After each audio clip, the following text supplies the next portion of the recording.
Telugu Desam party వారసుడు చంద్రబాబు నాయుడు మంత్రివర్గంలో మంత్రి, ముఖ్యంగా భవిష్యత్తులో తెలుగుదేశం పార్టీకి వర్కింగ్ ప్రెసిడెంట్ అంటూ ప్రచారం సాగుతున్నటువంటి నారా లోకేష్ ప్రధానమంత్రి నరేంద్ర మోడీని కలిశారు.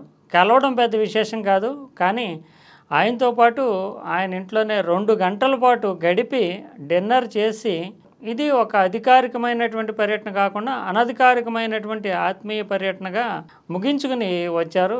ఇది ఏ సంకేతాలని అందిస్తోంది? ముఖ్యంగా పెద్ద నాయకుల మధ్య ఏ సంఘటన చోటు చేసుకున్నా కేవలం ఏదో కుటుంబపరమైనటువంటి బంధం అనకుండా రాజకీయపరమైనటువంటి సూచనలు కూడా దాని నుంచి అందిపుచ్చుకుంటూ ఉంటారు. కొంతకాలంగా చూస్తుంటే కనుక ప్రధానమంత్రి నరేంద్ర మోడీ 3 సందర్భాల్లో నారా లోకేష్ని ఢిల్లీకి వచ్చి తనను కలవమని ఆహ్వానించారు. ఇటీవల అమరావతి పునఃశంకుస్థాపన సందర్భంలో సైతము ఎన్నిసార్లు పిలవాలి నిన్ను, ఢిల్లీకి రావా, ఢిల్లీకి వచ్చి కలవా అంటూ నారా లోకేష్ని కొంచెం సున్నితమైనటువంటి హాస్య ధోరణిలో, మందలింపు ధోరణిలోనే ఆయన ఆహ్వానించడము. తాజాగా కుటుంబ సమేతంగా, అంటే నారా బ్రాహ్మణ్ని, తర్వాత కుమారుడు దేవాంశని తీసుకుని ప్రధానమంత్రి ఇంటికి వెళ్ళి ఆయనతోటి 2 గంటలు గడిపి చివరికి డిన్నర్ చేసి ఆత్మీయంగా సంభాషించుకున్నారు. ఇరువురు కూడా మిగిలినటువంటి విషయాలు ఏమి కూడా బయటికి రాలేదు. కేవలము ప్రధానమంత్రి జెస్చర్స్, అంటే సంకేతాలు కానీ, దేవాంశను దగ్గరకు తీసుకుని ఒళ్ళో కూర్చోబెట్టుకున్నటువంటి తీరు కానీ, తర్వాత వాళ్ళతో సంభాషించినటువంటి తీరు కానీ, ఇవన్నీ చూస్తుంటే ఖచ్చితంగా తెలుగుదేశం భవిష్యత్ నాయకుడైనటువంటి నారా లోకేష్ తోటి భారతీయ జనతా పార్టీ కేంద్ర నాయకత్వం, ప్రత్యేకించి వ్యక్తిగతంగా నరేంద్ర మోడీ పటిష్టమైనటువంటి సంబంధాలు, ఆత్మీయత అనుబంధాలు కోరుకుంటున్నట్లుగా ఈ సన్నివేశం వెల్లడిస్తుంది. ముఖ్యంగా ముఖ్యమంత్రులకి, కీలకమైనటువంటి నాయకులకి కూడా ప్రధానమంత్రి అంత సమయాన్ని కేటాయించడం ఇప్పట్లో ఉన్నటువంటి పరిస్థితుల్లో సాధ్యం కాదు. ఎందుకంటే ఒకవైపునేమో పాకిస్తాన్ తోటి వ్యవహారాలు, ఇంకోవైపు ఏమో అంతర్జాతీయ సంబంధాలు, యుద్ధ వాతావరణం, ఇటువంటి క్రిటికల్ టైంలో కూడా నారా లోకేష్కి 2 గంటల సమయం, వ్యక్తిగత సమయాన్ని కేటాయించడం అంటే ప్రత్యేకమైనటువంటి ప్రయారిటీ, ప్రిఫరెన్సు.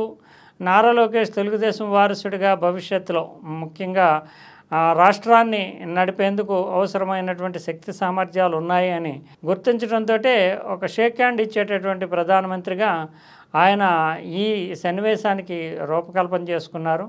దీన్ని స్పష్టమైనటువంటి సంకేతం, అంటే ఆంధ్రప్రదేశ్లో ఉన్నటువంటి బీజేపీ వర్గాలకు కానీ, కేంద్రంలో ఉండేటటువంటి ఎన్డీఏ కూటమి భాగస్వాములకు కానీ భవిష్యత్తులో కూడా తెలుగుదేశంతో కలిసి నడుస్తాము. తెలుగుదేశంలో అంటే కేవలం చంద్రబాబు నాయుడే కాకుండా ఆయన వారసుడైనటువంటి నారా లోకేష్తో కూడా బీజేపీకి పటిష్టమైనటువంటి సంబంధాలు, ప్రధానమంత్రి అంటే బీజేపీని నడుపుతున్నటువంటి ప్రస్తుతం ప్రధానమంత్రికి పటిష్టమైనటువంటి ఆత్మీయత అనుబంధాలు ఉన్నాయనే విషయాన్ని స్పష్టంగా తెలియజేయాలనే ఉద్దేశంతో ప్రధానమంత్రి 2 గంటల సుదీర్ఘ సమయాన్ని ఈ కుటుంబానికి కేటాయించారని రాజకీయ పరిశీలకులు చెబుతున్నారు. గతంలో చూసాము, తెలుగుదేశానికి భారతీయ జనతా పార్టీకి మధ్య సంబంధాల్లో అనేక ఒడిదుడుకులు ఎదురయ్యాయి. ప్రధానమంత్రి నరేంద్ర మోడీ నాయకత్వంలో కూడా బీజేపీకి తెలుగుదేశానికి మధ్యలో అంత సన్నిహిత సంబంధాలేమీ ఏడాది క్రితం వరకు లేనటువంటి వాతావరణమే. 2014లో ఒక రాజకీయ అవసరం కోసము తెలుగుదేశము, బీజేపీ కలిశాయి. కానీ మళ్ళీ 2017 నుంచే రెండింటి మధ్య పొరపత్యాలు రావడము, ప్రధానమంత్రి మీద చంద్రబాబు నాయుడు ధ్వజమెత్తడము, ఎన్డీఏ కూటమి నుంచి బయటకు వచ్చేయడం, ఇండివిజువల్గా పోటీ చేయడము, తర్వాత ఓటమి చవి చూడడము తెలుగుదేశము, వైఎస్ఆర్ కాంగ్రెస్ పార్టీతోటి బీజేపీ సాన్నిహిత్యము, నరేంద్ర మోడీ కూడా జగన్మోహన్ రెడ్డికి ప్రయారిటీ ఇవ్వడము, 2024 ఆల్మోస్ట్ ఎన్నికలకు 3-4 నెలల ముందు వరకు కూడా ఇదే వాతావరణం కొనసాగింది. తెలుగుదేశము, బీజేపీ కలుస్తాయనుకోలేనటువంటి వాతావరణం. తర్వాత పవన్ కళ్యాణ్ చొరవ తీసుకోవడం, వీళ్ళందరినీ కలపడం, ఒకే మీదకి తీసుకురావడం, ప్రధానమంత్రి నరేంద్ర మోడీ ప్రాధాన్యాన్ని, కేంద్రం యొక్క అవసరాన్ని తెలుగుదేశం గుర్తించడంతో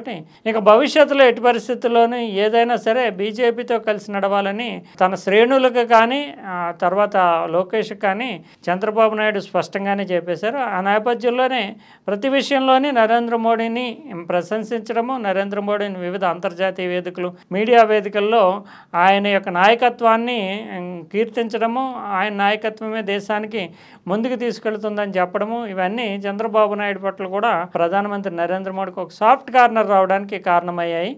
ప్రధానమంత్రి నరేంద్ర మోడీ, చంద్రబాబు నాయుడు సమ ఉద్యోగులు, సమకాలికులు కావడంతో ఒక రిలేటివ్లీ అంటే ఆత్మీయపరమైనటువంటి విషయాల్లో కొన్ని టెక్నికల్గా ఇబ్బందులు ఉంటాయి కనుక నారా లోకేష్ అయితే యువ నాయకుడు ప్రోత్సహిస్తున్నట్లు ఉంటుంది, సంబంధ బాంధవ్యాలను పెంచుకున్నట్లు ఉంటుంది కనుక ఆ కుటుంబ సమేతంగా నారా లోకేష్ను ఆహ్వానించడము, ఆయనతోటి ప్రధానమంత్రితో గడపడము, దాని సంకేతాలని తెలుగుదేశం శ్రేణులకు పంపడము, ఇక్కడ కూడా బీజేపీకి తెలుగుదేశానికి కొంత గ్యాప్ ఉంటుంది అనేటటువంటి భావన రాష్ట్రంలో కొందరు నాయకులు వ్యక్తం చేస్తున్న నేపథ్యంలో అటువంటిది ఏమీ ఉండదు. సుస్పష్టంగా భారతీయ జనతా పార్టీ తెలుగుదేశము ఒక క్లిష్టమైనటువంటి పరిస్థితుల్లో కూడా సుదృఢమైనటువంటి బాంధవ్యంతో ముందుకెళ్తాయనే సంకేతాలని ఈ ప్రధానమంత్రి నరేంద్ర మోడీ అండ్ నారా లోకేష్ యొక్క కలయిక భేటీ వెల్లడించిందనే చెప్పాల్సి ఉంటుంది.